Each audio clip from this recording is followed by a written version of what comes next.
Moacir vai fazer e eu também, Nayara. Não sei nem quem é.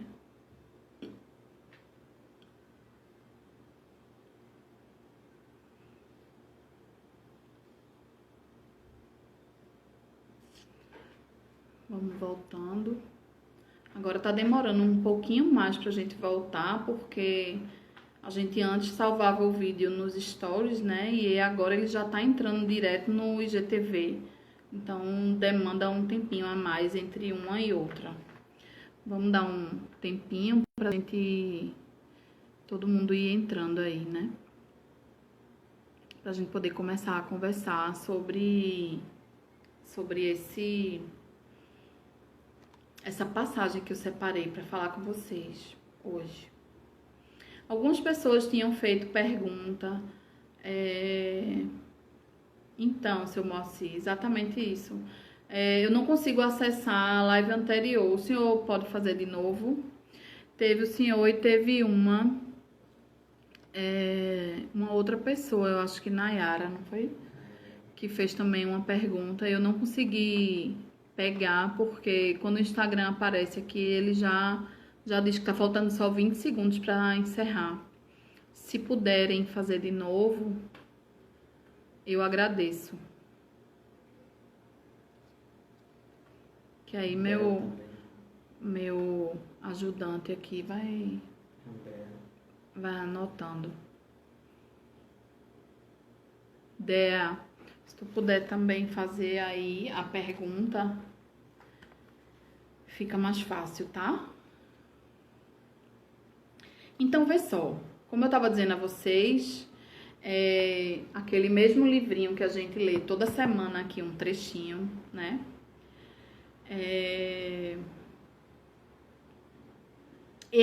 O trecho que eu escolhi hoje, ele fala sobre a necessidade de entendimento. Capítulo 35 do livro Jesus no Lar, tá? Esse livro fala de encontros que Jesus tinha com os discípulos, com os apóstolos, né? E aí traz umas historietas para nós, bem interessantes para a gente analisar, né? Então, um dos companheiros trazia ao culto evangélico enorme expressão de abatimento. Ante as indagações fraternas do Senhor, esclareceu que fora rudemente tratado na via pública.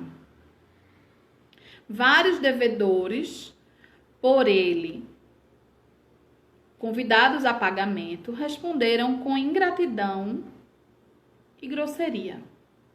Não se internou o Cristo através da consolação individual, mas, exortando evidentemente todos os companheiros, narrou benevolente. Aí Jesus vai contar uma historinha para trazer uma lição para esse servo. Um desses companheiros que estavam ali na reunião com ele, né? Aí vê só. Um grande explicador dos textos de Jó possuía singulares disposições para os serviços da compreensão e da bondade, e talvez por isso organizou uma escola em que pontificava com indiscutível sabedoria. Então, essa pessoa que era ali mestre, né, explicava os textos de Jó, né, para que as pessoas compreendessem. Ele exalava bondade, né, era um mestre, né. E aí ele vai dizer assim: amparando certa ocasião, um aprendiz irrequieto, que frequentes vezes se lamuriava de maus tratos que recebia na praça pública, saiu pacientemente em companhia do discípulo pelas ruas de Jerusalém, implorando esmolas para determinados serviços do templo. A maioria dos transeuntes dava ou negava com indiferença. Mas numa esquina movimentada, um homem vigoroso respondeu-lhes a rogativa com aspereza e zombaria. Então, ele está ali passeando pelas ruas de Jerusalém pedindo esmola, certo? E aí uma das pessoas que foi ali abordada foi bem áspero, né? Zombando deles dois. O mestre tomou o aprendiz pela mão e ambos o seguiram cuidadosos. Não andaram muito tempo e viram-no cair ao solo, ralado de dor violenta, provocando socorro geral.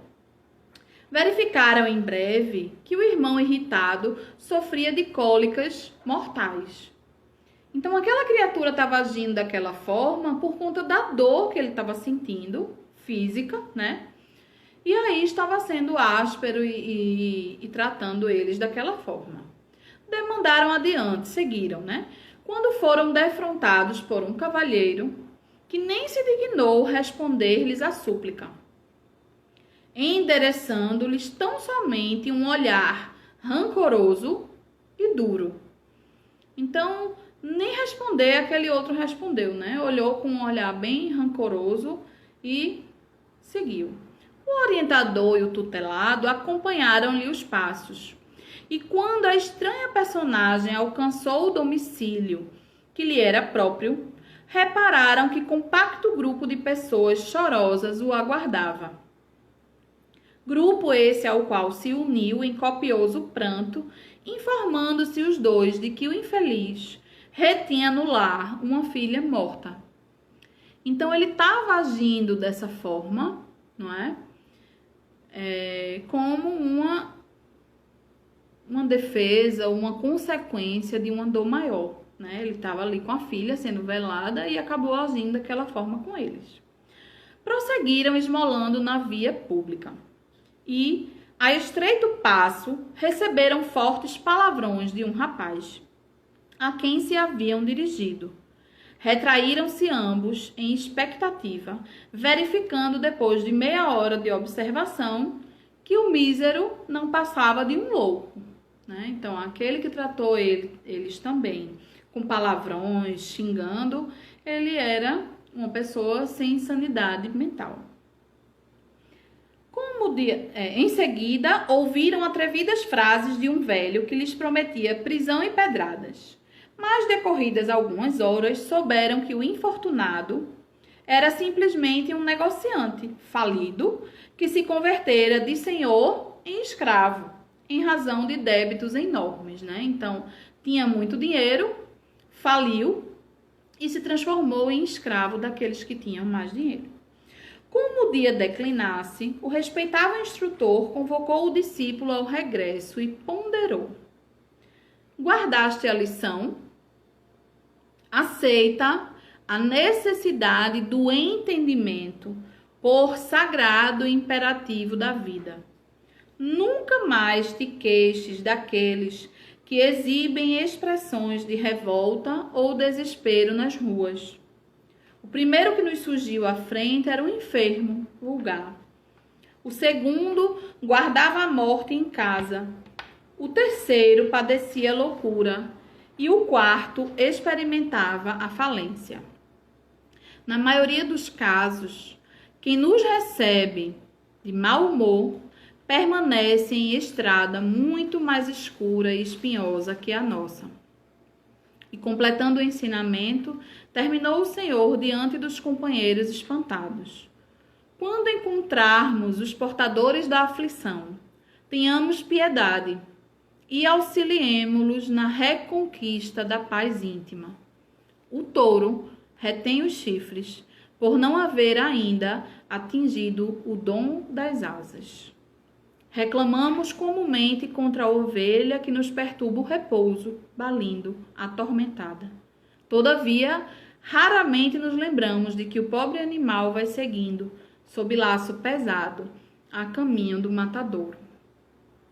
O que é que os espíritos trazem para a gente através desse conto, não é? Quantas vezes a gente é destratado? Quantas vezes a gente sobretudo nos locais onde a gente frequenta, né? As pessoas com que nos rodeiam estão irritadas, de mau humor, revoltadas. E a gente não consegue compreender que eles não têm ainda o entendimento que a gente tem. A gente precisa ter tolerância com a forma com que os outros encaram a vida. Porque elas não têm o mesmo tempo que nós, não é? Elas não têm o entendimento dessas verdades que a gente já tem. Elas não sabem que tudo que elas estão passando tem uma razão de ser. Muitas vezes a dor é tão grande que elas não conseguem nem refletir, não é? E a gente se põe na posição de juiz. A gente julga e condena, não é? Sem que haja ali um mínimo de empatia, de compaixão. Então, aquele que permanece ainda no crime, ele é digno da nossa compaixão, porque se ele soubesse o que o aguarda, ele não faria, minha gente. Se ele tivesse acesso a essas informações que a gente está conversando aqui na noite de hoje, ele não agiria daquela forma. Eu tenho certeza. Porque quando essas informações entram em nossa mente, em nosso ser, a gente não consegue mais praticar determinadas situações como a gente fazia antes. Porque a gente sabe que aquela nossa forma de agir, ela tem consequências em nós e nas pessoas ao nosso redor. Vocês estão entendendo a grandeza dessa lição? Me tocou profundamente. Eu não sei se eu consegui aqui passar para vocês o que eu compreendi, né? Mas eu acho que é algo que a gente precisa refletir, porque estamos vivendo tempos de extrema intolerância, né? A gente não aceita que o outro pense diferente, a gente quer que as pessoas pensem igual a gente não aceita que o diferente pode estar certo também. A gente não vive uma dicotomia. Eu posso estar certa e a pessoa está certa, eu tenho coisas erradas e a pessoa também tem coisas erradas. E a grande lição da vida é a gente tolerar a nós mesmos. A gente não precisa concordar, a gente pode tolerar, não é?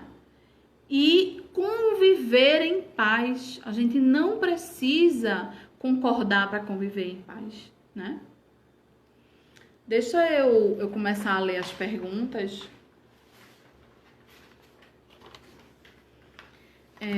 Essa eu já respondi, não foi? O que é mais importante, ser feliz ou fazer feliz? Os índios nunca leram nenhuma obra espírita. É isso? Isso. E, no entanto, respeitam a natureza, mais que muitos cristãos. Pergunto, como fica o entendimento deles na hora do desencarne? Veja só, quando a gente tá... Isso tem exatamente tudo a ver com o que a gente conversou hoje. Imagina que a gente conhece pessoas que não têm instrução e que são muito mais sábias do que aqueles que leem todos os livros. Não é assim que funciona? De onde vem essa sabedoria? Do espírito, que é imortal, e vem guardando esse aprendizado de muitas encarnações.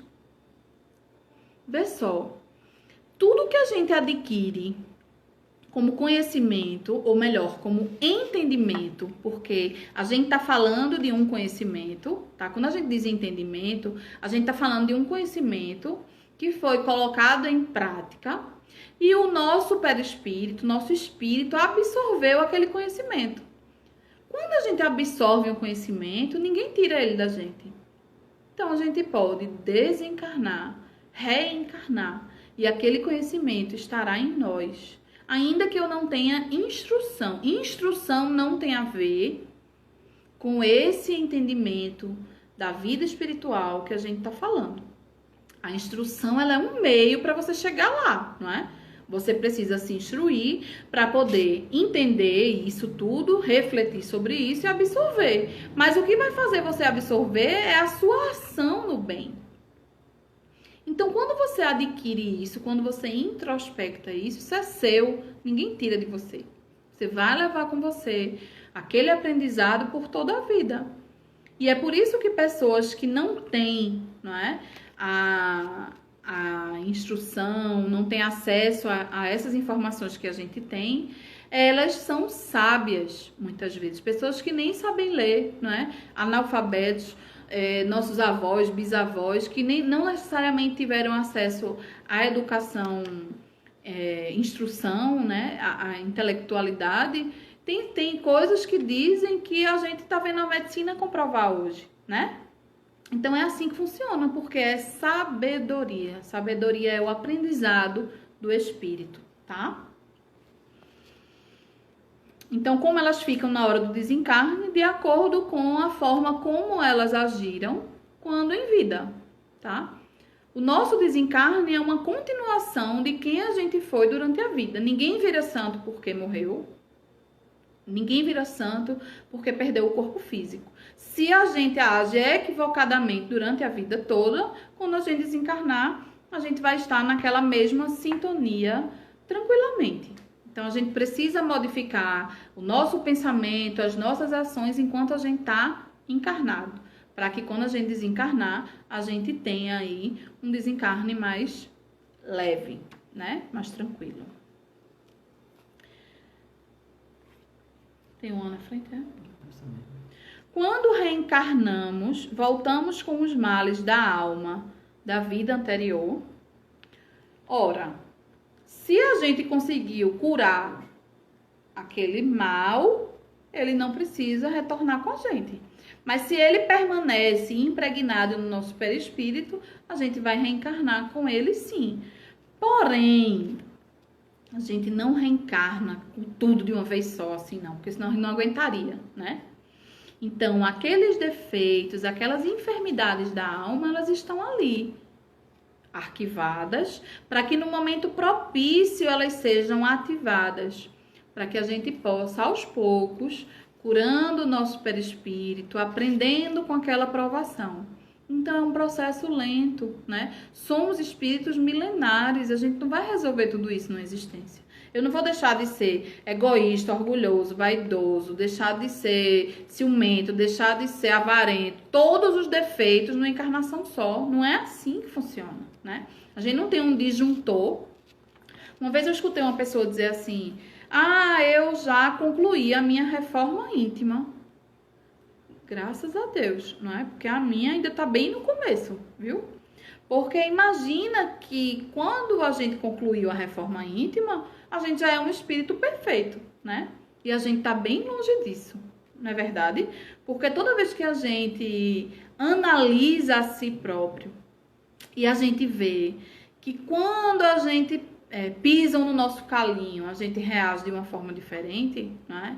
A gente vê que a gente ainda se deixa envolver pela revolta, muitas vezes. A gente se deixa envolver pelas situações desagradáveis, né? A gente ainda tem o pensamento oscilante, muito mais para o negativo do que para o positivo, né? Então, a gente precisa entender que quando a gente concluir essa reforma íntima, essa reforma moral, a gente já vai estar num nível em que a gente não pensa nada negativo. Se a gente está nesse nível, graças a Deus, a gente não, vocês, né? Eu posso falar só por mim e eu tô bem distante deles. Somos espíritos a caminho da luz, mas estamos numa jornada longa e demorada, né? Vamos à outra. Quer dizer que a encarnação acontece e temos a oportunidade de pagar o que foi feito em outras vidas passadas. Mas temos o livre-arbítrio e devido a isso podemos fugir de algumas situações. Olha, não é bem pagar o nome, né? Assim, a gente sofre as consequências do que a gente fez lá atrás, né? Elas estão gravadas em nosso perispírito. Então, vamos dizer assim, se eu roubei, não é?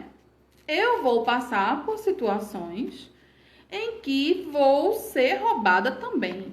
Por exemplo, para que eu compreenda o mal que eu causei ao outro.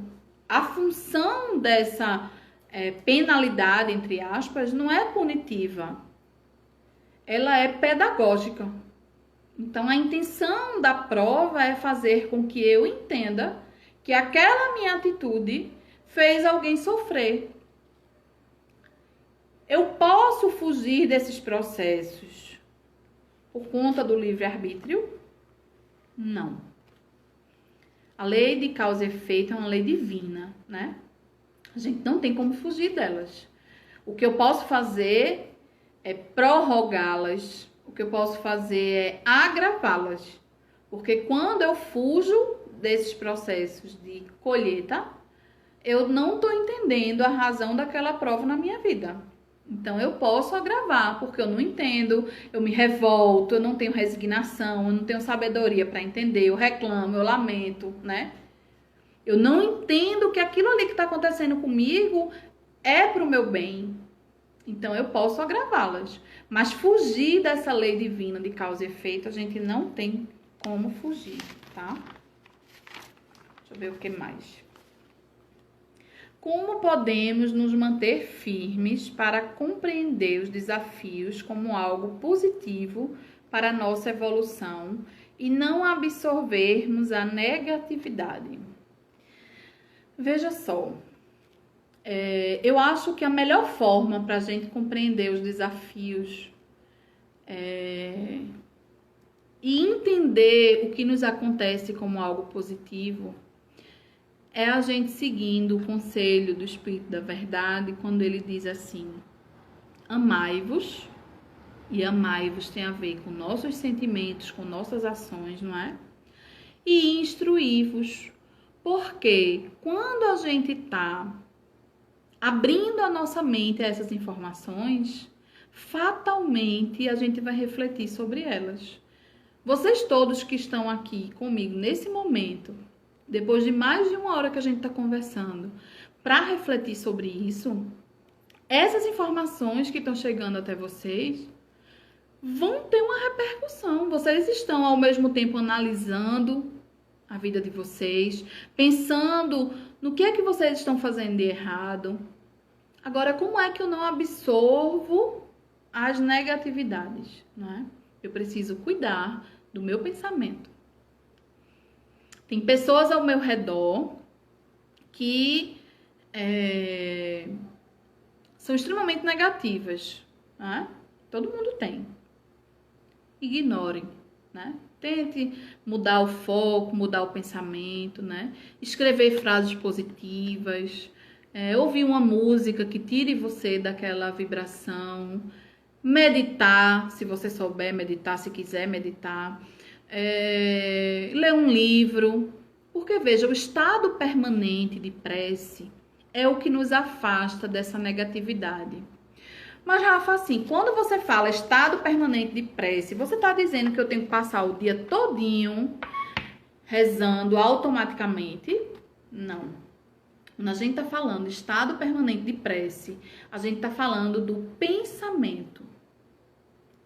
Se eu estou lendo um livro edificante, um livro que me traz essas reflexões que a gente está conversando aqui, eu estou em prece, porque o meu pensamento está elevado aos espíritos superiores e aquilo está trazendo um bem-estar para mim automático. Todos nós que estamos aqui conversando agora, a gente está sentindo isso no nosso próprio organismo. Às vezes as pessoas dizem assim: ficar ali assistindo você me traz uma paz tão grande. Por que traz essa paz? Não sou eu que estou dando paz a vocês. É o pensamento de vocês que está elevado, está em comunhão com o Cristo, e por isso os nossos corpos espirituais e físicos sentem o resultado desse nosso pensamento. Então, é preciso que a gente tente manter esse pensamento elevado pelo maior tempo possível no nosso dia, para que a gente possa ir cada vez mais dominando a nossa mente e nos afastando dessa negatividade, que é uma onda muito densa, uma onda vibracional muito densa. E aí, a gente vai relembrar mais uma vez a recomendação de Jesus, quando ele diz: orai e vigiai, né? Então, orai, porque essa conexão com o alto se dá através da prece, da oração, e vigiai os pensamentos e as atitudes suas, não as do outro, né? Porque a gente vigia as do outro. Então, esse processo de orar e vigiar é a grande ferramenta que a gente tem para se manter positivo, se manter em paz. E a gente pouco executa, né? Em matéria de saúde e doença, temos sempre que levar em consideração as ações devidas de vidas passadas e também as da existência atual, com certeza, não é?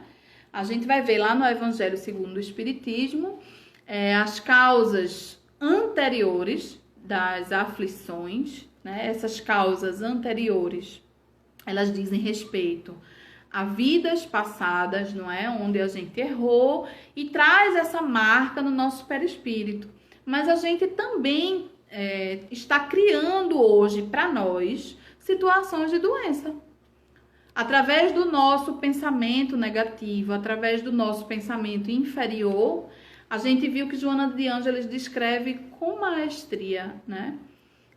Como o nosso organismo físico se comporta mediante o pensamento negativo, não é? Toda vez que a gente alimenta a nossa mente com pensamentos de desânimo, com pensamentos de falta de esperança, com pensamentos de angústia, de tristeza, de irritação, de impaciência, a minha mente, que é o espírito, está mandando para o meu cérebro um comando. E o meu cérebro vai começar a liberar toxinas em todo o meu corpo físico. Então, eu estou contaminando, envenenando o meu corpo físico com os meus pensamentos. Ao mesmo passo que, quando eu nutro, quando eu alimento minha mente com pensamentos positivos, elevados, eu estou liberando, né? Estou passando o comando, liberando para as células vacinas, estou aumentando a minha imunidade, estou trazendo saúde e bem-estar para o meu organismo físico. Então, essas são as causas atuais, né? Além das ações materiais, né? Se eu sei que eu tenho que me cuidar e eu não me cuido, se eu sei que eu tenho que tomar determinadas atitudes e eu não faço, eu estou assumindo um risco e isso também traz consequências para o meu organismo, né? Sabemos que o pensamento é o nosso gerador do bem e do mal. Podemos afirmar que quase todas as enfermidades humanas têm origem no psiquismo? Veja só, eu acredito que sim. Todas as enfermidades têm origem no pensamento. Por que a gente está dizendo assim? Antes de você agir de forma equivocada, você não pensou? Quando eu decido matar alguém, eu não faço na hora, pego e mato, né? Aquilo surgiu no pensamento. Em algum momento eu pensei nessa possibilidade. Então a gente pode dizer que todos os males têm origem no pensamento. E por isso é tão difícil a gente controlar o pensamento. Sabe por quê? O nosso pensamento está diretamente ligado a quem nós somos moralmente falando.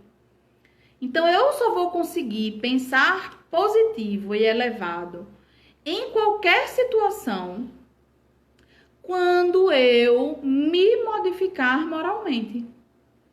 Enquanto eu tiver defeitos, enquanto eu tiver imperfeições, o pensamento equivocado, o pensamento inferior, ele vai surgir. Porém, o meu racional, a minha consciência vai fazer com que eu combata aquele pensamento para eu não mais agir daquela forma, porque a gente já tem um entendimento que a gente não tinha antes, né? Mas é um conflito, é uma batalha interna que a gente trava todos os dias, a todo momento.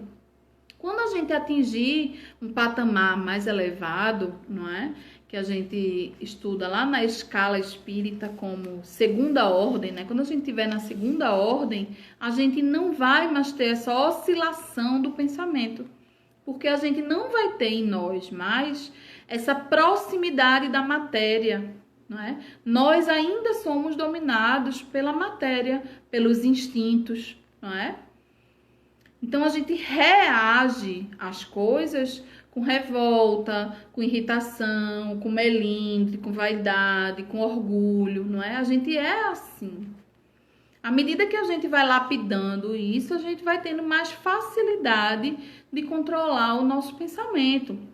Esse controle do pensamento, ele está extremamente atrelado à nossa reforma, à nossa mudança moral, né? E aqui tem outra pergunta assim: mas a omissão diante das injustiças também não é uma falta? Não devemos combatê-las? Devemos combatê-las sempre, não é? Mas não esse combate que a gente imagina que é o combate correto, vamos dizer assim. O que Jesus faz, né, quando os apóstolos eles ficam querendo ajudá-lo, né, no momento que ele vai ser preso? Todos os apóstolos entenderam que precisavam defender Jesus daquela injustiça que ele estava sendo vítima ali, né? Não entenderam que o reino de Deus não é desse mundo. E quantas vezes a gente tenta combater as injustiças achando que o reino de Deus é desse mundo, né? A nossa forma de combater as injustiças é agindo da forma como a gente queria que agissem, da forma como a gente acha que Jesus agiria, não é? Jesus não escreveu uma linha. Tudo que ele ensinou a nós foi através do exemplo. Quando ele foi injustiçado, preso, crucificado, ele não se revoltou contra ninguém, não é? Pelo contrário, ele diz: Pai, perdoa, eles não sabem o que fazem, e não sabiam mesmo. Nós precisamos compreender que não vamos mudar o mundo através do combate físico. A gente vai mudar o mundo quando a gente mudar o nosso interior. Se cada um utilizar as suas forças para mudar cada defeito, para mudar cada forma de enxergar o mundo equivocado, a gente vai ter um mundo melhor. Por que a gente quer mudar o outro que está cometendo injustiça? O caminho do outro é dele. Ele está plantando aquele caminho para ele. Infelizmente. Mais uma vez eu repito, se ele soubesse o que a gente já sabe, ele não estava fazendo aquilo. Então, a nossa revolta diante da injustiça vai mudar o que o outro fez? Não. Mas vai nos adoecer, não é? Então, uma coisa, mais uma vez eu repito, uma coisa é a gente tolerar o outro, outra coisa é a gente concordar. A gente não precisa achar que o que ele está fazendo é certo, mas a gente não tem como mudar a forma dele agir, senão a gente vai começar a se desesperar diante de um processo, a trazer ansiedade desnecessária, não é? Desequilíbrio. Se eu posso mudar alguma coisa, está nas minhas mãos ser mais justa, eu vou e sou justa de acordo com o que eu acredito. Mas como eu posso mudar o que o outro acredita? Vocês acham que isso tem alguma maneira de dar certo? Não tem. É o tempo de cada um, é o entendimento de cada um. E não queríamos nós, não devemos querer, né? Agora quase que não sai. Não devemos querer estar no lugar daqueles que têm milhares, né? Centenas de vidas ali dependendo deles, né? Precisa orar, né? Orar para que aquela pessoa que a gente está achando que está agindo de forma equivocada possa despertar a tempo e se modificar. É o único jeito, né? E temos aqui outra pergunta ainda. Hoje foi tão bom que vocês fizeram bem muita pergunta e a gente consegue desenvolver, né, temas que a gente não tinha nem se preparado para conversar. Como os suicidas que estão nos planos inferiores, como ficam os suicidas que estão nos planos inferiores em relação à reencarnação.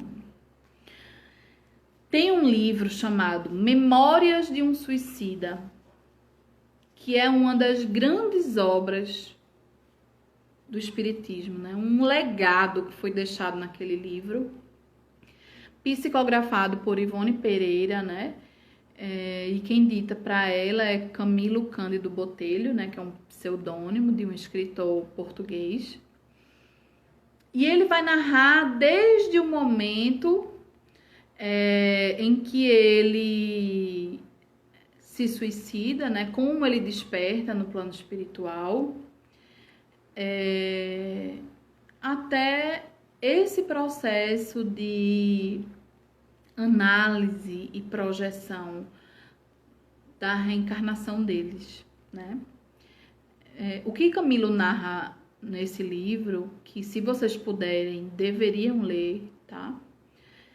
É um livro que traz muitas lições importantes para nós, sobretudo nesses tempos, né, em que a gente está vivendo, mas ele nos diz assim, cada caso é um caso, não tem como a gente avaliar suicidas como uma categoria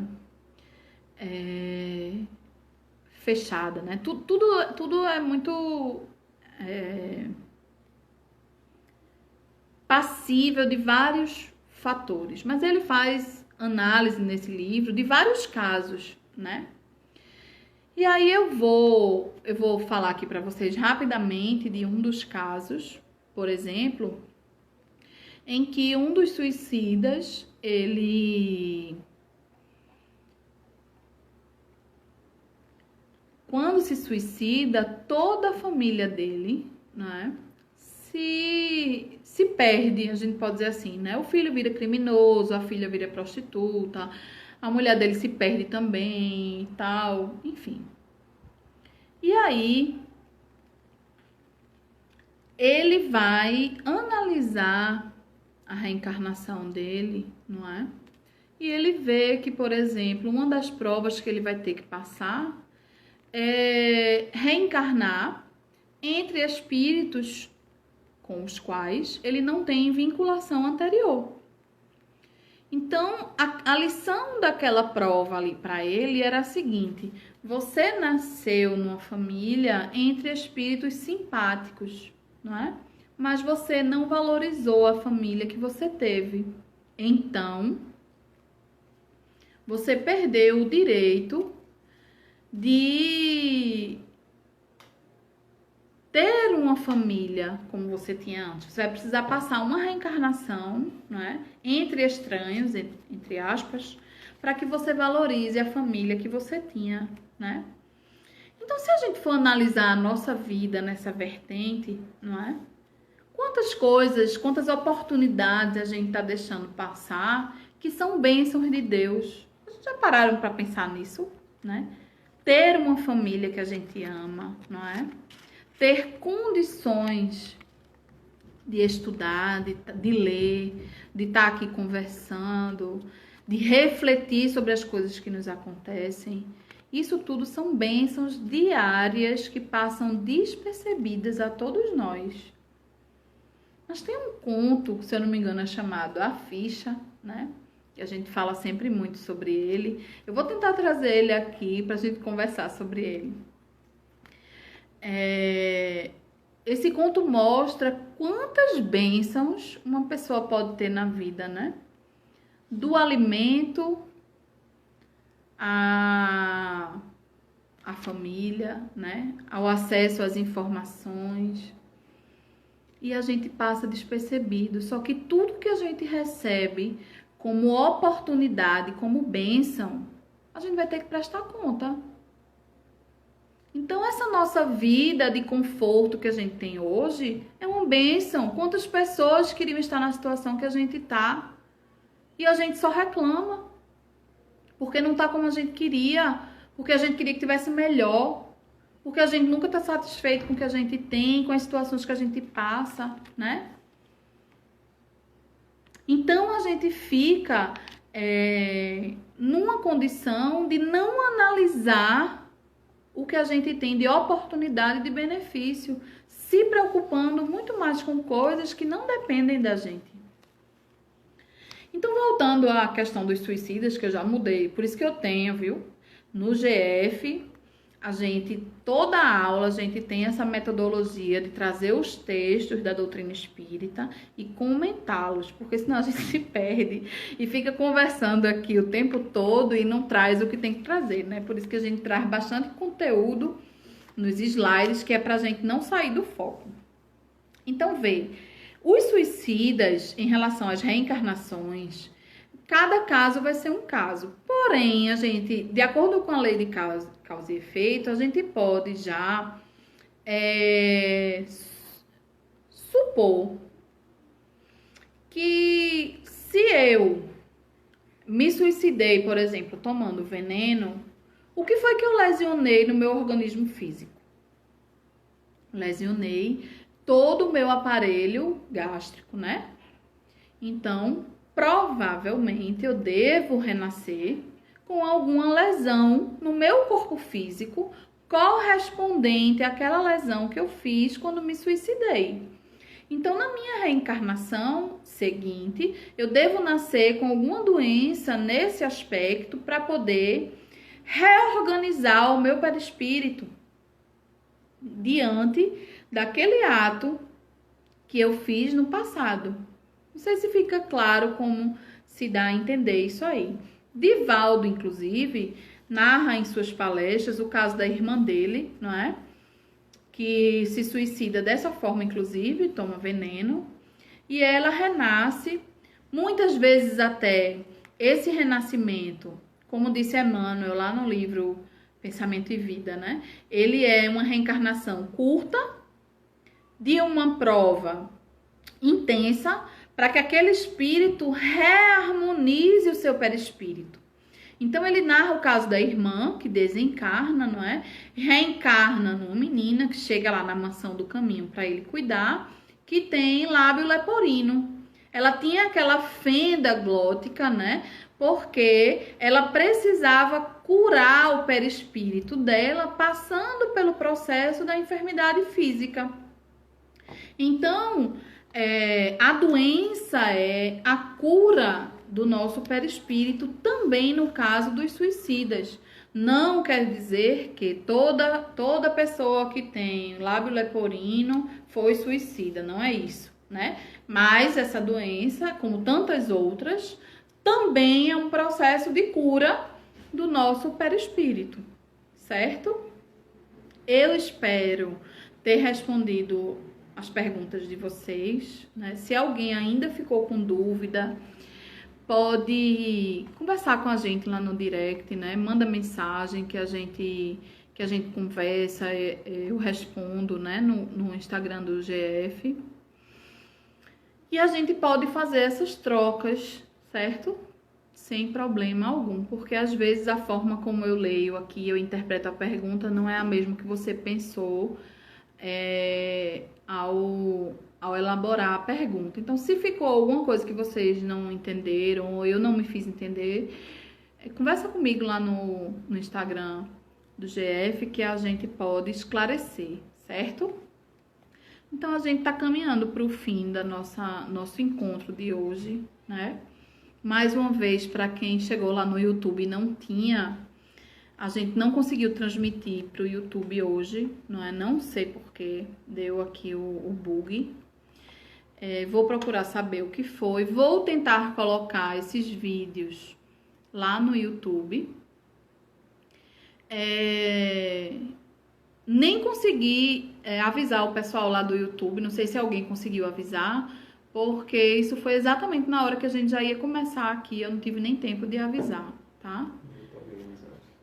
Então, a gente precisa encerrar, né? A gente já vai em quase 2 horas de encontro, e como eu digo a vocês, toda semana, se o Instagram não derrubasse a live com 1 hora, a gente ficaria aqui mais algumas horas, né?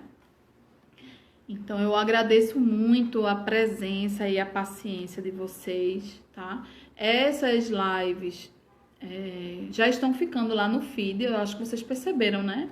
Lá no GF já tá ficando o vídeo das aulas que estão sendo dadas no Instagram. E aí, compartilhem, tá? Marquem as pessoas que vocês acham que precisam dessas informações, que precisam refletir sobre essas coisas, né? Porque isso pode aliviar tanto o nosso coração, né? Quando a gente entende essas informações, quando a gente abre a nossa mente para isso, né? Eu nunca me lembro quem disse, eu acho que é Einstein, que vai dizer que depois que uma mente se abre para uma nova informação, ela jamais passa a ser a mesma, né? Então, se a gente quer ver um mundo melhor, a gente tem que ajudar a todos aqueles que estão ao nosso redor também a compreender, cada um no seu tempo, né? Nem todo mundo vai entender como a gente, nem todo mundo vai se empolgar como a gente, porque às vezes a gente se empolga tanto com as coisas que a gente quer que as pessoas entendam igual a gente. Não é assim que funciona, né? A gente precisa respeitar o tempo de cada um. Toda vez Kátia me confirma que é Einstein, né? Então, uma mente que se abre a uma nova ideia jamais volta a ser como ela era antes, não é? Então, eu queria deixar para vocês uma coisa uma frase bem importante, fechando toda essa aula que a gente teve, essa conversa que a gente teve hoje.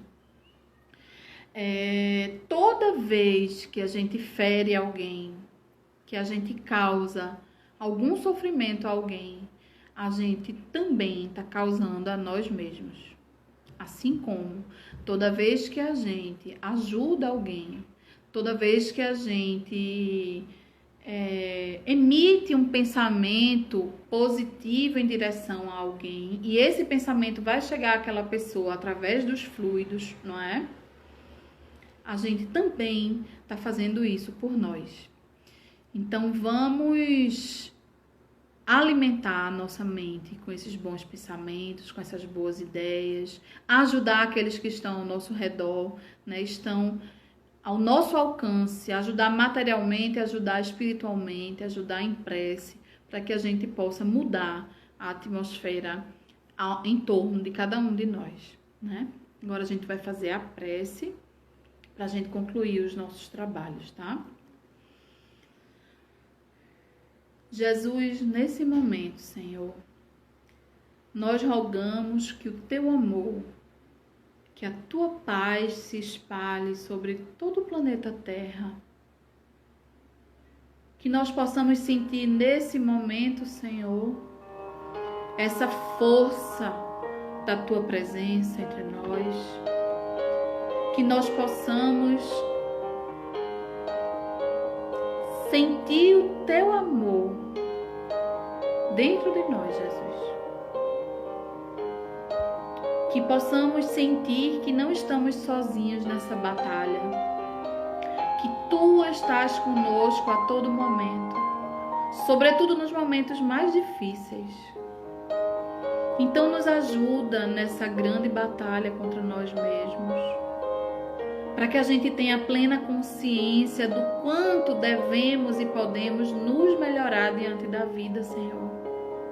Cada passo, ainda que pequenino, que nós damos, é um passo enorme para o nosso espírito.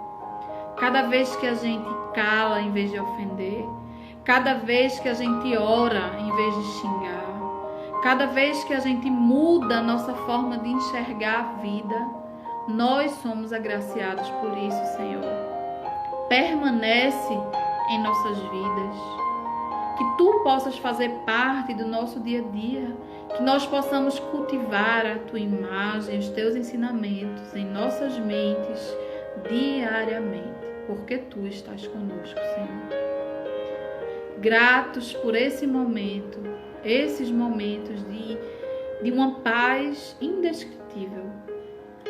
Nós te pedimos permissão para encerrarmos o trabalho na noite de hoje, agradecendo a todos que fizeram esse trabalho acontecer, no plano espiritual e no plano material.